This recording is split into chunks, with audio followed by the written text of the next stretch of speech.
Hoy vamos a tocar un tema que es muy útil, eh, que es el tema de los libros deuterocanónicos y de los libros apócrifos, que son dos categorías que encontramos también dentro de todo lo que es la literatura, y en este caso de libros que pretendieron en un momento determinado de la historia ser parte del canon de la Biblia. Ya hemos visto el canon del Antiguo Testamento y el canon del Nuevo Testamento, ¿verdad? Y hemos visto en particular lo que significa los filtros que permitieron que el canon en particular del Nuevo Testamento sea formado y sea la palabra del Señor que nosotros hoy tenemos como Nuevo Testamento. Así es que vamos a hablar de estas dos categorías que son los libros deuterocanónicos y luego los libros apócrifos. En algunos casos se toma como sinónimos, pero no son, como vamos a ver en unos minutos más. Hay una diferencia sustancial y eso es lo que nos va a ayudar a entender el por qué unos se llaman deuterocanónicos y otros apócrifos, tanto del Antiguo Testamento como del Nuevo Testamento. Empecemos entonces. Continuemos. Ok. El Antiguo Testamento es la primera sección del canon de la Biblia, como sabemos, ¿verdad? El Antiguo Testamento de nuestra Biblia, de lo que hoy tenemos nosotros, se compone de los mismos libros que tiene la Tanaj o la Biblia hebrea, pero en una agrupación y orden diferentes. Son los mismos 39 libros del Antiguo Testamento y los que tiene la Biblia hebrea o la Biblia de los judíos, la Tanaj. Son nada más un orden y una agrupación diferente.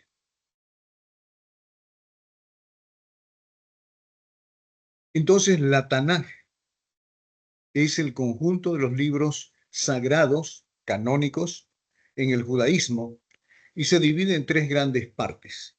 La primera parte se llama la Torá, o lo que nosotros conocemos, lo que en el Nuevo Testamento se menciona como la ley.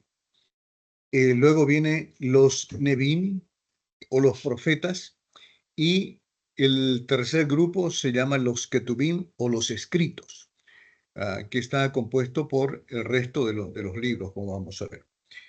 Ahora esos libros, todos esos escritos, fueron mayormente escritos en hebreo antiguo y también hay algunos pasajes en especial, por ejemplo, el libro de Daniel, el libro de Esdras y algunos otros en arameo antiguo, que era un idioma que todavía se hablaba en el comienzo del ministerio del Señor Jesús.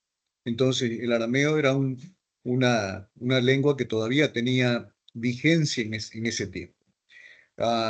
Ahora, el texto hebreo tradicional recibe el nombre de texto masorético. Por ahí en algunas Biblias van a encontrar este término, texto masorético. Se refiere al hebreo tradicional, ¿no? En que fueron escritos algunos de esos libros.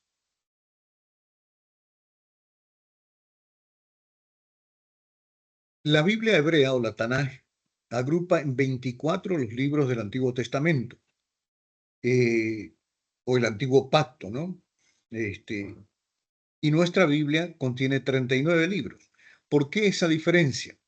La Biblia hebrea agrupa, por ejemplo, a Samuel, Reyes y Crónicas en un libro cada uno.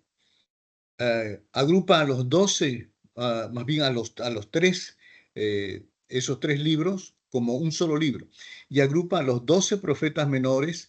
Cuando hablamos de profetas menores, estamos hablando, por ejemplo, de los profetas que escribieron corto, ¿no? Libros cortos. Entre ellos tenemos a quienes, por ejemplo, a Jonás, a Miqueas, a Nahum, a Habacuc. Todos esos son profetas menores, ¿no? Para nosotros llamados profetas menores. Y los libros de Esdras y Nehemías también los coloca como un solo libro. Como ustedes han leído, los que están siguiendo el sistema que hemos tomado para leer la Biblia en un año, el plan. Esdras y Nehemías tienen mucha similitud porque se trata básicamente de de una sola situación que es enfocada en algunos casos por Esdras y por otro, por Nehemías, ¿verdad? Hemos estado leyendo eso, pero justamente ellos lo agrupan en un solo libro, como una sola historia. Por eso es que se reduce, como hemos dicho, a solamente 24, todos los libros del Antiguo Testamento. Ahora, la Torá o la ley está compuesta por los 5 primeros libros para nosotros, lo que nosotros denominamos el Pentateuco. Ellos denominan la Torá o la ley. Es Génesis, Éxodo, Levítico, Números y Deuteronomio. Y luego los profetas, ellos tienen dos categorías. Los profetas anteriores, y por ejemplo, entre ellos incluyen a Josué, el libro de Jueces, Samuel, primera y segundo de Samuel, primero y segundo de Reyes. Esos son los profetas para ellos. Y luego tenemos el siguiente diapositiva, los profetas posteriores, que son Isaías, Jeremías y Ezequiel. Estos tres, por ejemplo, para nosotros junto con Daniel, son los libros o los profetas mayores que se denominan. Pero para ellos están como profetas posteriores y son Isaías, Jeremías, Ezequiel y los 12 profetas menores que nosotros llamamos, ¿no? Oseas, Joel, Amós, Abdías, Jonás, Miqueas, Nahum, Habacuc, Sofonías, Ageo, Zacarías y Malaquías. Ese es el orden en el que nosotros tenemos nuestra Biblia, ¿verdad? Entonces, esos 12 son llamados profetas posteriores en el canon del Antiguo Testamento para los judíos. Y luego tenemos los ketubín o los escritos. Y entre los escritos están ahí los salmos, proverbios, está Job, está Cantar de los Cantares, está Ruth, que es una historia, ¿verdad? Lamentaciones, y fíjense que, por ejemplo, para nosotros, Lamentaciones entra entre los profetas mayores, ¿no? Con Jeremías. Y Jeremías más bien Lamentaciones es un escrito de Jeremías. Y ellos lo tienen como los escritos. También está Eclesiastés, está Esther, que también es historia del pueblo de Israel. Daniel, que es bastante historia del pueblo de Israel en la primera deportación. Y luego está también Esdras y Nehemías, Crónicas y primera y segunda de Crónicas, ¿no? Entonces, esos libros están llamados los escritos. Entonces, esas tres categorías tenemos en la Tanaj, que son los 24 libros de la Biblia hebrea. Y luego tenemos ahora entonces los libros deuterocanónicos y los apócrifos. Seguramente han escuchado hablar de estos dos términos. Ahora hay una diferenciación, como vamos a ver en estas dos categorías, ¿no? ¿Qué son los libros deuterocanónicos? Se da ese nombre a los libros que desde su origen no fueron considerados como inspirados y fueron rechazados y siguen siendo rechazados del canon de las Sagradas Escrituras, tanto por los judíos como por nosotros, los protestantes, los que nos llaman protestantes, ¿verdad? O evangélicos. Pero conforman el canon católico romano. Eso es muy interesante saber. Y son 12 libros. Hay muchos más, quiero decirles. Hay muchos más. Son aproximadamente 47 los libros deuterocanónicos, es decir, que fueron escritos fuera ya del canon de la palabra del Señor. Pero fueron tomados 12. Y esos 12 libros están formando parte de la Biblia católica. Ellos son Tobit, Judith, Baruch, Sirach, o los escritos de Ben Sirach, primero y segundo de Macabeos, tercera de Macabeos, cuarto de Macabeos, Sabiduría o Eclesiástico también se le denomina, que es un libro muy parecido a Proverbios. La oración de Manasés, luego está primero de Esdras y segundo de Esdras. Esos son los libros deuterocanónicos que no están considerados en la Biblia cristiana o en la Biblia evangélica, pero sí están formando parte de la Biblia católica.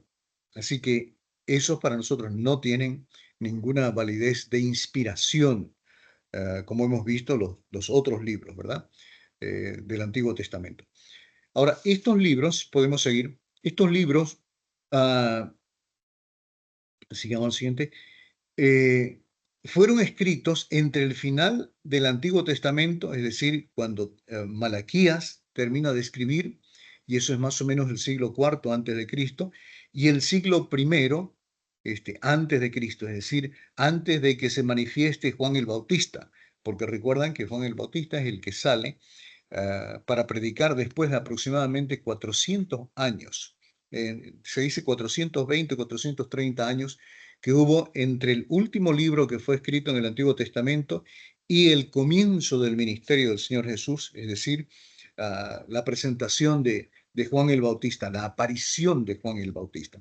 Entonces, en ese periodo, que también se denomina 400 años de silencio, ¿por qué? Porque significa de que ahí no hubo revelación del Señor, no hubo profetas que aparecieran y que dijeran, esto me ha dicho el Señor, o vino a mí palabra del Señor, como era la fórmula, recuerdan, en el Antiguo Testamento de los profetas. Entonces, en ese periodo intertestamentario que se llama, no existe un profeta que pueda decir, el Señor me dijo esto, pero aparecen todos estos libros, ¿no? Ahora, ninguno de esos libros fue considerado canónicos por los judíos del tiempo de Jesús. No hay una sola alusión en el Nuevo Testamento a ninguno de esos libros, como lo hay para la ley y como hay para los salmos y como hay para otros libros, ¿verdad? Pero los judíos del tiempo de Jesús no reconocían evidentemente esos libros y obviamente ninguno de los padres de la iglesia cristiana los reconocieron. Entonces se llaman deuterocanónicos, ¿no? Ahora hay otra categoría que son los libros apócrifos o pseudoepígrafes, también se les denomina. Pseudo significa falso y epigrafía, nombre o inscripción. Entonces son escritos que han sido falsamente atribuidos a otros autores bíblicos o a una época que no coincide con la del supuesto autor. Es decir, por ejemplo, el Evangelio de Pedro se escribió en el segundo siglo después de Cristo, por poner un ejemplo, ¿no? Entonces, cuando ya Pedro no vivía, Juan, que es el último autor de los libros del Nuevo Testamento, el Apocalipsis, más o menos muere en el año 95, 96. Entonces, cualquier escrito que hubiese aparecido a partir de esa fecha ya no tenía ninguna relación con los verdaderos apóstoles. Entonces, por eso se le llaman pseudoepígrafes o apócrifos, ¿no? ¿Por qué? Porque son falsamente atribuidos a esos autores bíblicos. Y son obras, pero es interesante, fíjense, qué hicieron los que escribieron esto, ah, entroncan con los libros de la Biblia, es decir, como si fueran parte de esos libros, ¿no? Y obviamente aspiraban a ser considerados bíblicos, pero no alcanzaron en la iglesia del primer y del segundo siglo, su reconocimiento como inspirados. Y básicamente vamos a ver por esa razón, porque no coincidían con la época en que el supuesto autor escribió y ya a esas alturas él había muerto. Entonces, y en muchos casos tampoco coincidían con la doctrina que cada uno de ellos enseñaba. Entonces, hay muchos libros apócrifos también en el Nuevo Testamento, ¿no? Que aparecen como, vamos a decir, como queriendo formar parte del canon del Nuevo Testamento. Pero la iglesia no los reconoció, la iglesia del Señor. Estoy hablando de los líderes de la iglesia cristiana, ¿no? Los padres de la iglesia que se denominaban a quienes fueron pastores o fueron obispos de las iglesias que fueron establecidas por Pablo y por los otros apóstoles. Entre los libros apócrifos, fíjense, le he puesto nomás una lista así de 17, pero son más de 40, ¿no? Por ejemplo, está el Evangelio de Felipe, el Evangelio de la Verdad, el Evangelio de los egipcios, el Evangelio de María, el Evangelio de Tomás, Hechos de Juan, Hechos de Pablo, Hechos de Pedro, Hechos de Pilato, inclusive, imagínense, a Pilato lo metieron como autor bíblico. Hechos de Juan, Hechos de Pablo, bueno, ahí está repetido. Apocalipsis de Pablo, Apocalipsis de Pedro, Apocalipsis, otra vez puse de Pedro, epístola a los laodicenses, etcétera, etcétera. Si ustedes miran, evidentemente hay una carta que el apóstol Pablo en Colosenses, voy a ver este pasaje, que evidentemente una carta, al parecer el apóstol Pablo escribió a los laodicenses. Recuerden que había la iglesia de Laodicea, ¿no es cierto? Pero no aparece laodicense, voy a poner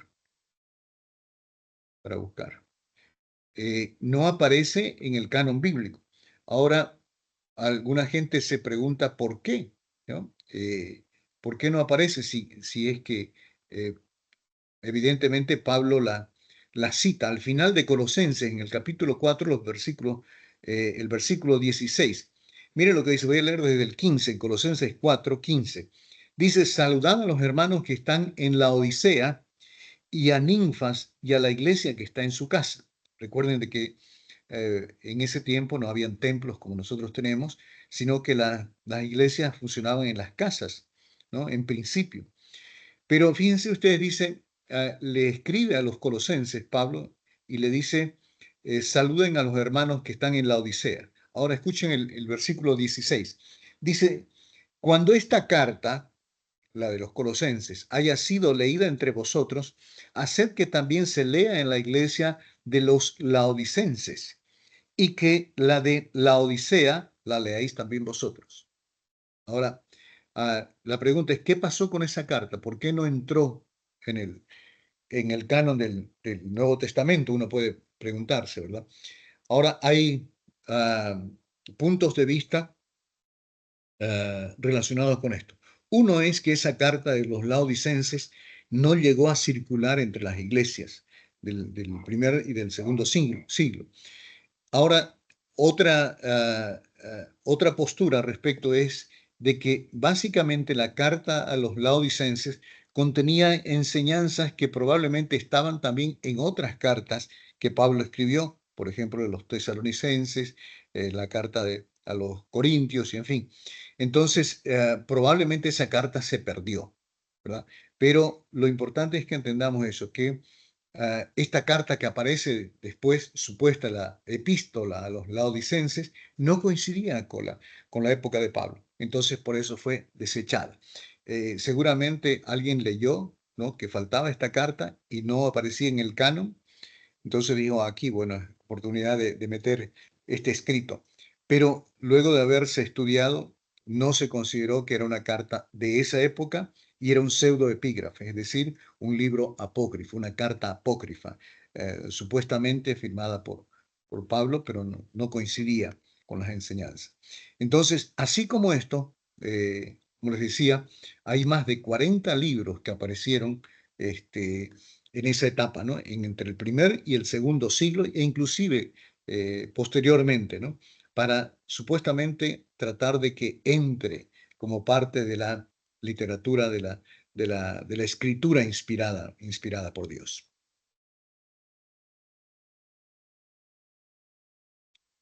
Ahora, durante el tiempo de la Reforma, hablamos de la época de Martín Lutero y de los otros reformadores, los bandos de los católicos romanos y los protestantes se enfrentaron por estos libros deuterocanónicos y también por los apócrifos, ¿no? Entonces, los libros apócrifos eran la base para muchas doctrinas controversiales que sostenía la Iglesia Católica, el clero de la Iglesia Católica, la jerarquía de la Iglesia Católica, ¿no? Porque evidentemente, como ustedes saben, la gente que asiste a la Iglesia Católica no tiene ninguna, ni voz ni parte para decidir estas cosas. Es la cúpula de la Iglesia Católica la que manda en esto. Y evidentemente en ese tiempo los papas, los obispos que estaban ahí, querían de que estos libros apócrifos sean parte de la Biblia cristiana. Y ahí, por ejemplo, está la doctrina del purgatorio. El purgatorio, aquel lugar donde van los muertos a tener un tiempo de purificación y del cual pueden salir si le prendemos velas, si se le reza misa Y en ese tiempo de la Reforma, que esa fue una de las razones por las cuales los reformadores y en particular Martín Lutero se levanta, fue por el tema de las indulgencias, ¿no? ¿Qué decían los católicos? Decía la Iglesia Católica, si paga una cantidad, el alma de su pariente, de su familiar, va a salir rápidamente del purgatorio, es decir, ya va a salir purificada. Y de hecho me decía, yo no he ido, pero me decía un hermano, un pastor que fue a Roma, de que hay una puerta, no sé si es exactamente en la Basílica de San Pedro, que se abre cada, no sé si 100 o cada 200 años. Y la persona que quiere entrar por esa puerta tiene que pagar una cantidad. Todavía hoy, les hablo de la época actual.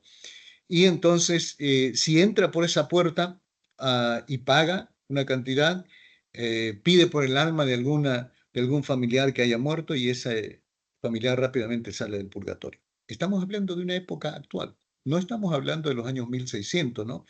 La época de la Reforma. Entonces, como ustedes comprenderán, los reformadores obviamente se opusieron a que esos libros sean parte de las escrituras. Entonces reexaminaron el tema para evaluar cuáles de esos libros debían ser considerados como escritura y concluyeron que los libros apócrifos del Antiguo Testamento no deberían ser aceptados ni usados como base para la doctrina cristiana. Estamos hablando de esos libros que están incluidos entre el Antiguo Testamento y el Nuevo Testamento de la Biblia Católica. Por eso habla de los apócrifos del Antiguo Testamento. Entonces, y en cambio, sigamos la siguiente diapositiva. Fíjense ustedes, el movimiento conocido uh, en la Iglesia Católica como la Contrarreforma, es decir, para oponerse a lo que fue la reforma de Martín Lutero, en el Concilio de Trento, en el año 1546, declaró oficialmente que los libros apócrifos, esos 12 libros, serían considerados como escritura desde ese momento. Entonces, a partir de ahí, la Biblia Católica contiene esos libros, ¿no? Y como hemos visto, contiene una serie de doctrinas heréticas, ¿no? Sin embargo, la Iglesia Católica los mantiene. Y obviamente esa declaración, cuando la Iglesia Católica hace esa declaración del Concilio de Trento, Trento es una ciudad, esa declaración, como su punto de vista oficial, creó una división mucho mayor con los protestantes sobre ese tema y esa división continúa hasta nuestros días. Obviamente nosotros no aceptamos y nunca vamos a aceptar que esos libros puedan ser palabra de Dios, ¿verdad? Entonces, eso es algo que nosotros tenemos que tener bien clarito, hermano, que esos libros son apócrifos, son pseudoepígrafes atribuidos a personajes bíblicos del Antiguo Testamento y en los libros que he citado del Nuevo Testamento también entonces son atribuidos a autores del Nuevo Testamento, pero que no tienen ninguna base histórica ni científica para decir que realmente son literatura o escritura inspirada por Dios.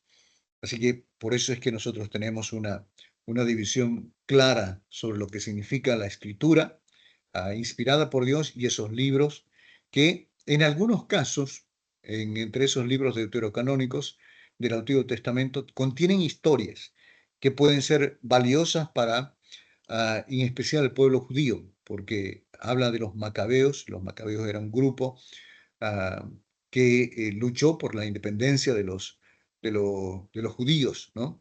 Porque eso que esperaban los judíos, la aparición de un Mesías que libertara, que libertara del yugo romano, no era solamente lo que ocurrió en el Nuevo Testamento con el Señor Jesús, sino que eso venía, ¿no? Es toda una historia bien especial, porque obviamente los judíos venían ya de dos invasiones y de dos deportaciones que los habían dispersado, ¿no?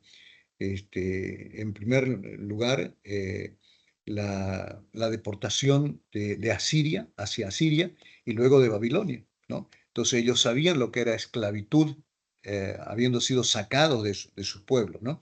En el caso de los romanos no fueron sacados, fueron básicamente esclavizados en su propio territorio, ¿no? Pero en los tres casos hubo una diáspora, una dispersión del pueblo judío, de manera que llegaron a todos los países, ¿no? Inclusive al nuestro. Llegaron judíos huyendo de esas persecuciones, ¿no? En aquel tiempo y posteriormente. ¿Por qué no fueron entonces aceptados dentro del canon esos libros deuterocanónicos y los apócrifos? Por ejemplo, el Evangelio de Tomás no cubre los momentos históricos referenciales en la vida del Señor Jesús, es decir, su nacimiento, muerte y resurrección, sino que eso es solo una lista de 114 dichos de Jesús. Ahora, como ustedes entenderán, de alguna manera era sencillo agarrar ah, los evangelios que ya estaban escritos ya para el final del primer siglo y comienzos del segundo, y simplemente hacer una colección, ¿verdad? De los dichos, de las parábolas que enseñó el Señor Jesús. Entonces, obviamente, era simplemente una recopilación, y a eso se le llama el Evangelio de Tomás. Del mismo modo, el Evangelio de la verdad no es un evangelio narrativo, es decir, no narra la historia del Señor Jesús, sino es un largo tratado teológico sobre la teología de San Valentiniano. Apareció por ahí un santo que se inventaron, y entonces supuestamente él también trajo enseñanza. Pero Valentiniano no figura en ningún lugar de los evangelios, de los cuatro evangelios que nosotros conocemos, ¿verdad? Entonces, así como eso, hay obviamente los otros libros apócrifos contienen ese tipo de literatura. Entonces, que la iglesia dijo, esto puede ser una bonita historia, está bien para cuentos, pero no sirve, no puede ser tomado como parte de la escritura inspirada por el Señor. Los hechos apócrifos, como hemos visto, hay varios libros que titularon Hechos, también circularon durante el inicio del cristianismo, catalogando los viajes y aventuras de los apóstoles. Supuestamente no, recuerden, Hechos básicamente trata de dos apóstoles. ¿Quiénes? Primero Pedro y luego Pablo, ¿no es cierto? No se habla prácticamente de los otros apóstoles. Ahora, estos hechos apócrifos ah, contaban historias excéntricas, como por ejemplo en uno de ellos decía que un perro hablaba, que Simón el mago, que es mencionado en Hechos de los apóstoles, eh, vuela, y que un león que fue bautizado y cosas así, historias de ese tipo. Entonces, claro, quienes leían eso decían, está bien para cuentos, ¿no? Pero no para llamarse escritura inspirada por el Señor.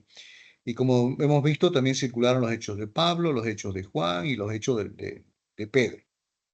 Así que esos libros no fueron, obviamente, tomados en cuenta como parte de la escritura, ¿no? Ahora, todos esos libros tienen fechas estimadas de redacción en el segundo o en el tercer siglo de la era cristiana, es decir, ya cuando ninguno de los apóstoles vivía, ¿no? O incluso más tarde aparecieron. Y todavía, por lo que he leído, siguen apareciendo.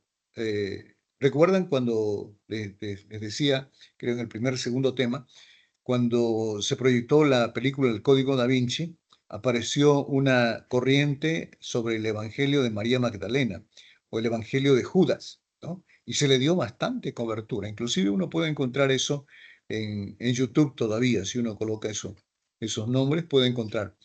Entonces, fueron escritos en ese periodo. Entonces, no hay razones para adjudicarles una autoría apostólica, es decir, ninguno de los apóstoles escribió eso, ¿no? Y además, varios de esos escritos apócrifos contienen sistemas de doctrina contrarios a la regla de fe que había sido transmitida a la iglesia primitiva. Por ejemplo, entonces, el Apocalipsis apócrifo más notable es el de Pedro. Dice que contiene un diálogo posterior a la resurrección de Jesús, entre Jesús y Pedro, y que pone de relieve con gran detalle el juicio futuro experimentado por los incrédulos. Supuestamente, ¿no? Fue escrito por Pedro. Entonces, no hay, evidentemente, respaldo, ¿no? Para ese tipo de escritura. Así que Por eso es que fueron desechados, simplemente probablemente con una lectura. Y recuerden que uno de los filtros que puso la iglesia cristiana para incluir los libros en el canon del Nuevo Testamento era justamente eso, que las doctrinas que enseñara cualquier escrito tenía que coincidir no solamente con las enseñanzas del Señor Jesús, con las enseñanzas de Pablo, de Pedro, de Juan, que son los que básicamente escriben la mayor parte del Nuevo Testamento, pero también con el Antiguo Testamento. Entonces, hacer coincidir cualquier historia de esa, pues obviamente era muy, muy difícil, ¿no? Y por eso es que al leer y decir, bueno, esto no coincide, por ejemplo, con esto. Y entonces ahí nomás era desechado. Así que obviamente había muchas formas de comprobar, algunas probablemente un poco más complejas, pero en algunos casos, como estas historias de, de que el perro habla, de que el mago vuela, etcétera, etcétera, no tenían ningún sentido para ser tomadas como ah, escritura inspirada por la palabra, por el Espíritu Santo, ¿no? Para ser la palabra del Señor. En conclusión, entonces, la historia del canon del Antiguo Testamento y del Nuevo Testamento es una historia que también involucra otros libros que causaron contención y controversia en varios puntos, como hemos visto, y en diversos momentos de la historia del cristianismo. Pero como hemos visto, todos los del Nuevo Testamento tienen fecha estimada de redacción en el siglo segundo o tercero, o incluso más tarde. Estoy hablando de los libros apócrifos. Eh, entonces, no tiene ninguna razón, de acuerdo al filtro que se aplicó, ¿verdad? No hay razones para adjudicarles la autoría apostólica, que era uno de los filtros principales.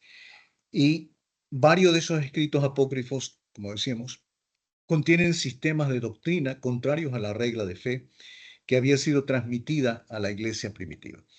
Así es que, obviamente, y el Antiguo Testamento, los judíos fueron mucho más cuidadosos en hacer un canon donde realmente se comprobara que los que decían ser enviados por el Señor debían ser enviados por el Señor. Y como ustedes ven en los libros, particularmente en estos libros que hemos estado leyendo, de Esdras y Nehemías, se habla de nombres específicos. Los judíos eran muy cuidadosos en llevar una lista. Por ejemplo, ahí Nehemías hace un listado de todos los que asistieron a la reconstrucción de los muros de Jerusalén. Y entonces eso eran documentos históricos. Así que no era como que yo estuve ahí y nunca estuvo. Entonces todos eran registrados. Para eso estaban los escribas, para registrar todos los hechos. Así que ya cuando hubo escritura, porque en principio hubo simplemente una transmisión oral, ¿no es cierto? Pero cuando ya hubo escritura, entonces los judíos se preocuparon de que cada hecho de su historia sea registrado. Así que no hay cosa como que hoy aparezca algo que no ocurrió realmente en la época de la historia del pueblo judío, porque ellos fueron muy cuidadosos. Entonces, por eso es que ellos tienen los 24 libros, que son los mismos 39 que nosotros tenemos del Antiguo Testamento. Entonces, no hay cómo puedan haber filtrado alguna otra cosa más. Y reitero, la Iglesia Católica trató de meter en el canon del Antiguo Testamento, particularmente, esos 12 libros, ¿no? Los deuterocanónicos o los apócrifos, que no fueron tomados en cuenta por los judíos. No los aceptan definitivamente como palabra de Dios. Y obviamente tampoco nosotros.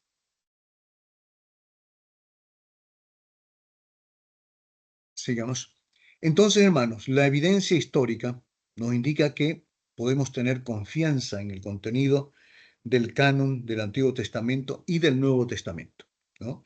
Como hemos dicho, los judíos fueron muy cuidadosos con eso y la iglesia del Señor en el primer y segundo, tercer siglo fueron también muy cuidadosos en aceptar cualquier escrito que pudiese aparecer y que pretendiera ser parte del Nuevo Testamento. Entonces, el canon hebreo transmitido por los judíos sigue siendo la Biblia conocida por Jesús citada por Jesús en el Nuevo Testamento y por los apóstoles, y por tanto es considerado como la escritura. Ah, los judíos siguen llamando la escritura, ¿no?, a todo lo que es el Antiguo Testamento o la Tanaj, ¿no? Y del mismo modo, entonces, los filtros que el Espíritu Santo proveyó a su iglesia, a la iglesia cristiana, permitió que su palabra llegue a nosotros como Él lo planeó. Así que podemos estar seguros, hermanos, de que lo que nosotros tenemos es palabra de Dios, ¿no? Tanto los 39 libros del Antiguo Testamento como los 27 del Nuevo Testamento son palabra del Señor, comprobada.